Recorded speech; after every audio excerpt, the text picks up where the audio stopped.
ओम शांति। 22 जून 2024 के ईश्वरीय महावाक्य। पहले सुनते हैं आज की मुरली से होमवर्क। बाबा ने कहा, यह तो जानते हो कि इस समय आसुरी गुणों को बदल दैवी गुण धारण करनी है। यहाँ तुम बदलने के लिए आए हो। बाबा ऑर्डिनेंस निकालते हैं, बच्चे, काम महाशत्रु है। यह तुमको आदि मध्य अंत दुख देते हैं। अभी तुमको गृहस्थ व्यवहार में रहते पावन बनना है। बाप भी कहते हैं गृहस्थ व्यवहार में रहते कमल फूल समान रहो। यह तो है ही बंधन मुक्त, बाकी रहा शरीर का बंधन। उसमें देह सहित सबको भूलना है, सिर्फ एक बाप को याद करना है। राजाई पानी है। भगवानुवाच, मैं तुमको राजाओं का राजा बनाता हूँ। ऐसे कोई भी नहीं कहता कि अभी तुमको पवित्र बनकर नई दुनिया में जाना है। बाप ही बतलाते हैं अभी संगम युग है। और अब सुनते हैं महावाक्यों को विस्तार से। मुरली का सार। मीठे बच्चे, यहाँ तुम बदलने के लिए आए हो। तुम्हें आसुरी गुणों को बदल दैवी गुण धारण करने हैं। यह देवता बनने की पढ़ाई है। प्रश्न, तुम बच्चे कौन सी पढ़ाई बाप से ही पढ़ते हो, दूसरा कोई पढ़ा नहीं सकता। उत्तर, मनुष्य से देवता बनने की पढ़ाई, अपवित्र से पवित्र बनकर नई दुनिया में जाने की पढ़ाई एक बाप के सिवाय और कोई भी पढ़ा नहीं सकता। बाप ही सहज ज्ञान और राजयोग की पढ़ाई द्वारा पवित्र प्रवृत्ति मार्ग स्थापन करते हैं। ओम शांति। बाप बैठ बच्चों को समझाते हैं। वास्तव में दोनों ही बाप हैं, एक हद का दूसरा बेहद का। वह बाप भी है तो यह बाप भी है। बेहद का बाप आकर पढ़ाते हैं। बच्चे जानते हैं हम नई दुनिया सत्युग के लिए पढ़ रहे हैं। ऐसी पढ़ाई कहाँ मिल नहीं सकती। तुम बच्चों ने सत्संग तो बहुत किए हैं, तुम भगत थे ना, जरूर गुरु किए हुए हैं, शास्त्र अध्ययन किए हुए हैं, परंतु अभी बाप ने आकर जगाया है। बाप कहते हैं अभी यह पुरानी दुनिया बदलनी है। अभी मैं तुमको नई दुनिया के लिए पढ़ाता हूँ, तुम्हारा टीचर हूँ। कोई भी गुरु के लिए टीचर नहीं कहेंगे। स्कूल में टीचर पढ़ाते हैं जिससे ऊंच पद पाते हैं, परंतु वह पढ़ाते हैं यहाँ के लिए। अभी तुम जानते हो हम जो पढ़ाई पढ़ते हैं वह है नई दुनिया के लिए। गोल्डन एज्ड वर्ल्ड कहा जाता है। यह तो जानते हो कि इस समय आसुरी गुणों को बदल दैवी गुण धारण करने हैं। यहाँ तुम बदलने के लिए आए हो। करैक्टर की महिमा की जाती है। देवताओं के आगे जाकर कहते हैं आप ऐसे हो, हम ऐसे हैं। तुमको अभी एम ऑब्जेक्ट मिली है। भविष्य के लिए बाप नई दुनिया भी स्थापन करते हैं और तुमको पढ़ाते भी हैं। वहाँ तो विकार की बात होती नहीं। तुम रावण पर जीत पाते हो। रावण राज्य में है ही सब विकारी, यथा राजा रानी तथा प्रजा। अभी तो है पंचायती राज्य। उनके पहले राजा रानी का राज्य था, परंतु वह भी पतित थे। उन पतित राजाओं के पास मंदिर भी होते हैं। निर्विकारी देवताओं की पूजा करते थे। जानते हैं वह देवता पास्ट होकर गए हैं, अभी उनका राज्य है नहीं। बाप आत्माओं को पावन बनाते हैं और याद भी दिलाते हैं कि तुम देवता शरीर वाले थे। तुम्हारी आत्मा और शरीर दोनों पवित्र थे। अब फिर से बाप आकर पतित से पावन बनाते हैं, इसलिए ही तुम यहाँ आए हो। बाबा ऑर्डिनेंस निकालती हैं, बच्चे, काम महाशत्रु है। यह तुमको आदि मध्य अंत दुख देते हैं। अभी तुमको गृहस्थ व्यवहार में रहते पावन बनना है। ऐसे नहीं देवी देवता आपस में प्यार नहीं करते होंगे, परंतु वहाँ विकारी दृष्टि नहीं रहती, निर्विकारी होकर रहते हैं। बाप भी कहते हैं गृहस्थ व्यवहार में रहते कमल फूल समान रहो। अपना भविष्य ऐसा बनाना है जैसे तुम पवित्र जोड़ी थे। हर एक आत्मा भिन्न नाम रूप लेकर पार्ट बजाती आई है। अभी तुम्हारा यह अंतिम पार्ट है। पवित्रता के लिए बहुत मूंझते हैं कि क्या करें, कैसे कंपेनियन होकर रहें। कंपेनियन होकर रहने का अर्थ क्या है? विलायत में जो बूढ़े होते हैं तो फिर कंपेनियन रखने के लिए शादी कर लेते हैं, संभाल के लिए। ऐसे बहुत हैं जो ब्रह्मचारी हो रहना पसंद करते हैं। सन्यासियों की तो बात ही अलग है। गृहस्थ में रहने वाले भी बहुत होते हैं जो शादी करना पसंद नहीं करते हैं। शादी करना, फिर बाल बच्चे आदि संभालना, ऐसी जाल फैलाए ही क्यों जो खुद ही फंस पड़े। ऐसे बहुत यहाँ भी आते हैं। 40 साल हो गए ब्रह्मचारी रहते, इसके बाद क्या शादी करेंगे। स्वतंत्र रहना पसंद करते हैं तो बाप उनको देख खुश होते हैं। यह तो है ही बंधन मुक्त। बाकी रहा शरीर का बंधन, उसमें देह सहित सबको भूलना है, सिर्फ एक बाप को याद करना है। कोई भी देहधारी क्राइस्ट आदि को याद नहीं करना है। निराकार शिव तो देहधारी नहीं है, उनका नाम शिव है। शिव के मंदिर भी हैं। आत्मा को पार्ट मिला हुआ है 84 जन्मों का। यह अविनाशी ड्रामा है, इसमें कुछ भी बदली नहीं हो सकता है। तुम जानते हो, पहले पहले हमारा धर्म कर्म जो श्रेष्ठ था वह अभी भ्रष्ट बन गया है। ऐसे नहीं, देवता धर्म ही खत्म है। गाते भी हैं देवताएं सर्वगुण संपन्न थे। लक्ष्मी नारायण दोनों पवित्र थे। पवित्र प्रवृत्ति मार्ग था, अभी अपवित्र प्रवृत्ति मार्ग है। 84 जन्मों में भिन्न भिन्न नाम रूप बदलता आया है। बाप ने बताया है, मीठे मीठे बच्चों, तुम अपने जन्मों को नहीं जानते हो। मैं तुमको 84 जन्मों की कहानी सुनाता हूँ तो जरूर पहले जन्म से लेकर समझाना पड़े। तुम पवित्र थे, अब विकारी बने हो तो देवताओं के आगे जाकर माथा टेकते हो। क्रिश्चियन लोग क्राइस्ट के आगे, बौद्धि लोग बुद्ध के आगे, सिख लोग गुरु नानक की दरबार के आगे जाकर माथा टेकते हैं। इससे मालूम पड़ता है कि यह किस पंथ के हैं। तुम्हारे लिए तो कह देते हैं यह हिंदू हैं। आदि सनातन देवी देवता धर्म कहाँ गया, यह किसको पता नहीं, प्रायलोप हो गया। भारत में चित्र तो अथाह बनाए हुए हैं। मनुष्यों की भी अनेक मतें हैं, शिव के भी अनेक नाम रख दिए हैं।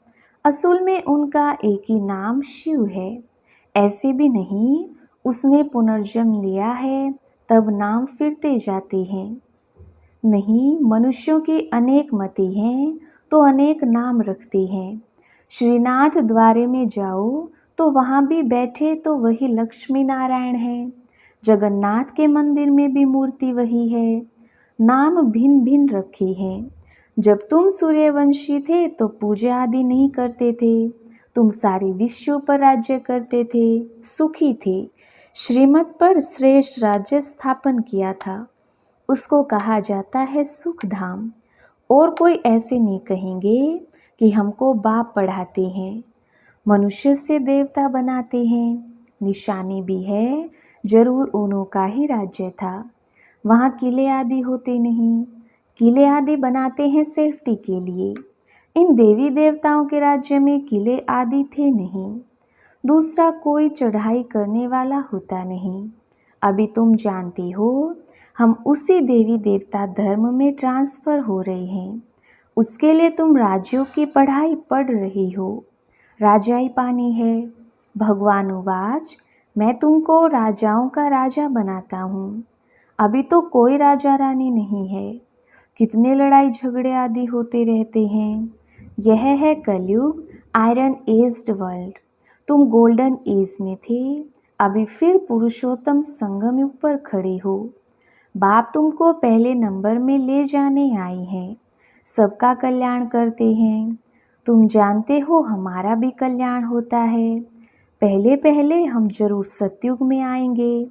बाकी जो जो धर्म है वे सब शांति धाम में चले जाएंगे। बाप कहते हैं सबको पवित्र भी बनना है। तुम हो ही पवित्र देश के रहने वाले, जिसको निर्वाण धाम कहा जाता है। वाणी से परे सिर्फ अशरीरी आत्माएं रहती हैं। बाप तुमको अब वाणी से परे ले जाते हैं। ऐसा तो कोई कह ना सके कि हम तुमको निर्वाण धाम शांति धाम में ले जाता हूँ। वह तो कहते हैं हम ब्रह्म में लीन होंगे। तुम बच्चे जानते हो अभी यह तमो प्रधान दुनिया है, इसमें तुमको स्वाद नहीं आएगा। इसलिए नई दुनिया की स्थापना और पुरानी दुनिया का विनाश करने के लिए भगवान को यहाँ आना पड़ता है। शिव जयंती भी यहाँ मनाते हैं, तो क्या आकर करते हैं कोई बताए। जयंती मनाते हैं तो जरूर आते हैं ना। रथ पर विराजमान होते हैं। उन्होंने फिर वह घोड़े गाड़ी का रथ दिखाया है। बाप बैठ बताते हैं मैं किस रथ पर सवार होता हूँ, बच्चों को बताता हूँ। यह ज्ञान फिर प्रायलोप हो जाता है। इनके 84 जन्मों के अंत में बाबा को आना पड़ता है। यह ज्ञान कोई दे ना सके। ज्ञान है दिन, भक्ति है रात। नीचे उतरते ही रहते हैं। भक्ति का कितना शो है, कितने कुंभ के मेले फलाने मेले लगते रहते हैं। ऐसे कोई भी नहीं कहता है कि अभी तुमको पवित्र बनकर नई दुनिया में जाना है। बाप ही बतलाते हैं अभी संगम युग है। तुमको पढ़ाई भी वही मिलती है जो कल्प पहले मिली थी। मनुष्य से देवता बने थे। गायन भी है मनुष्य से देवता किए, जरूर बाप ही बनाएंगे ना। तुम जानते हो हम अपवित्र गृहस्थ धर्म वाले थे। अब बाप आकर फिर पवित्र प्रवृत्ति मार्ग का बनाते हैं। तुम बहुत ऊंच पद पाते हो। ऊंचते ऊंच बाप कितना ऊंच बनाते हैं। बाप की है श्री श्री अर्थात श्रेष्ठ ते श्रेष्ठ मत। हम श्रेष्ठ बनते हैं। श्री श्री के अर्थ का किसको पता नहीं है। एक शिव बाबा का ही यह टाइटल है, परंतु वह फिर अपने को श्री श्री कह देते हैं। माला फेरी जाती है। माला है 108 की। उन्होंने 16,108 की बनाई है। उसमें 8 तो आने ही हैं। 4 जोड़ी और 1 बाप। 8 रतन और 9वां हूँ मैं। उनको रतन कहते हैं। उनको ऐसा बनाने वाला बाप है।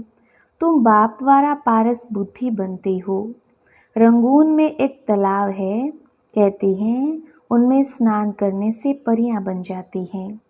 वास्तव में यह है ज्ञान स्नान, जिससे तुम देवता बन जाती हो। बाकी वह तो सब है भक्ति मार्ग की बातें। यह तो कभी भी हो नहीं सकता कि पानी में स्नान करने से परी बन जाएं। यह सब है भक्ति मार्ग। क्या क्या बातें बना दी हैं, कुछ भी समझते नहीं हैं। अभी तुम समझते हो। तुम्हारा ही यादगार दिलवाड़ा गुरु शिखर आदि खड़ा है। बाप बहुत ऊंच रहते हैं ना। तुम जानते हो बाप और हम आत्माएं जहाँ निवास करती हैं वह है मूल वतन। सूक्ष्म वतन तो केवल साक्षात्कार मात्र है, वह कोई दुनिया नहीं है। सूक्ष्म वतन व मूल वतन के लिए यह नहीं कहेंगे कि वर्ल्ड हिस्ट्री रिपीट। वर्ल्ड तो एक ही है। इस वर्ल्ड की हिस्ट्री रिपीट कहा जाता है। मनुष्य कहते हैं वर्ल्ड में पीस हो। यह नहीं जानते कि आत्मा का स्वधर्म ही शांत है। बाकी जंगल में थोड़ी शांति मिल सकती है। तुम बच्चों को सुख और सबको शांति मिल जाती है। जो भी आते हैं पहले शांति धाम में जाकर फिर सुख धाम में आएंगे। कई कहेंगे हम ज्ञान नहीं लें, पिछाड़ी में आएंगे, तो बाकी इतना समय मुक्ति धाम में रहेंगे। यह तो अच्छा है, बहुत समय मुक्ति में रहेंगे। यहाँ करके 1-2 जन्म पद पाएंगे। वह क्या हुआ, जैसे मच्छर निकलते हैं और मर जाते हैं, तो एक जन्म में यहाँ क्या सुख रखा है। वह तो कोई काम का नहीं रहा, जैसे कि पार्ट ही नहीं है। तुम्हारा पार्ट तो बहुत ऊंच है। तुम्हारे जितना सुख कोई देख ना सके, इसलिए पुरुषार्थ करना चाहिए। करते भी रहते हैं। कल्प पहले भी तुमने पुरुषार्थ किया था। अपने पुरुषार्थ अनुसार प्रारब्ध पाई है। पुरुषार्थ बिगर तो प्रारब्ध पा ना सकें, पुरुषार्थ जरूर करना है। बाप कहते हैं यह भी ड्रामा बना हुआ है, तुम्हारा भी पुरुषार्थ चल पड़ेगा, ऐसे तो चल ना सके, तुमको पुरुषार्थ तो जरूर करना पड़े, पुरुषार्थ बिगर थोड़ी कुछ होना है। खांसी आपे कैसे ठीक होगी, दवाई लेने का पुरुषार्थ करना पड़े। कोई कोई ऐसे भी ड्रामा पर बैठ जाते हैं जो ड्रामा में होगा, ऐसा उल्टा ज्ञान बुद्धि में नहीं बिठाना है, यह भी माया विघन डालती है। बच्चे पढ़ाई को ही छोड़ देते हैं, इसको कहा जाता है माया से हार। लड़ाई है ना, वह भी जबरदस्त है। अच्छा, मीठे मीठे सिकिलदे बच्चों प्रति माता पिता बाप दादा का याद प्यार और गुड मॉर्निंग। रूहानी बाप की रूहानी बच्चों को नमस्ते। हम रूहानी बच्चों के रूहानी बाप दादा को याद प्यार, गुड मॉर्निंग और नमस्ते जी। धारणा के लिए मुख्य सार। पहला पॉइंट, श्रेष्ठ राज्य स्थापन करने के लिए श्रीमत पर चलकर बाप का मददगार बनना है। जैसे देवताएं निर्विकारी हैं, ऐसे गृहस्थ में रहते निर्विकारी बनना है, पवित्र प्रवृत्ति बनानी है। दूसरा पॉइंट, ड्रामा की पॉइंट को उल्टे रूप से यूज़ नहीं करना है, ड्रामा कहकर बैठ नहीं जाना है, पढ़ाई पर पूरा ध्यान देना है, पुरुषार्थ से अपनी श्रेष्ठ प्रारब्ध बनानी है। वरदान, कमल पुष्प का सिंबल बुद्धि में रख अपने को सैंपल बनाने समझने वाले न्यारे और प्यारे भव। विस्तार, प्रवृत्ति में रहने वालों का सिंबल है कमल पुष्प, तो कमल बनो और अमल करो। अगर अमल नहीं करते तो कमल नहीं बन सकते। तो कमल पुष्प का सिंबल बुद्धि में रख स्वयं को सैंपल समझकर चलो। सेवा करते न्यारे और प्यारे बनो, सिर्फ प्यारे नहीं बनना, लेकिन न्यारे बन प्यारे बनना, क्योंकि प्यार कभी लगाव के रूप में बदल जाता है। इसलिए कोई भी सेवा करते न्यारे और प्यारे बनो। स्लोगन, स्नेह की छत्र छाया के अंदर माया आ नहीं सकती। अच्छा, ओम शांति।